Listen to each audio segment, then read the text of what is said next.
Deep in the outskirts of Berlin lays an abandoned building with an evil past. This was the villa of Joseph Goebbels, who spearheaded propaganda for the Nazis. The city is so desperate to have someone take it off its hands and may give it away for free. The European Jewish Association says it's interested. It wants to turn the building into an education center about how propaganda led to the Holocaust, but it also wants to focus on present propaganda.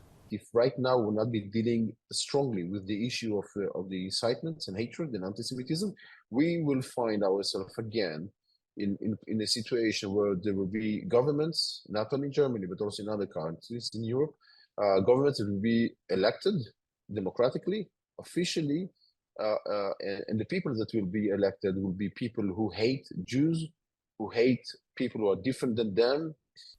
The state of the building is such that it's not safe for people to go inside. That means it would require money to change this into an educational center.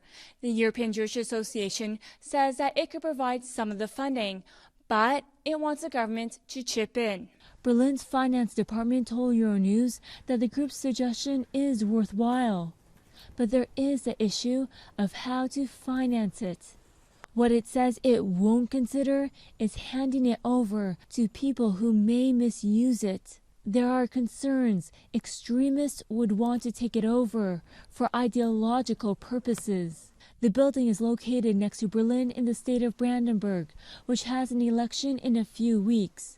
A 10-minute drive away, campaign posters by the far-right Alternative for Deutschland call for deportations. The party saw its greatest success over the weekend, coming in first in a state election. A Berlin city councilor who's a member of the Jewish community says today's political context means people must understand how propaganda works.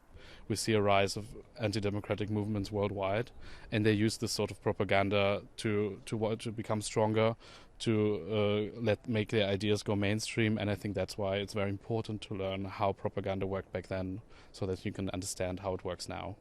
Berlin's government says it's also considering other serious offers for the building as well.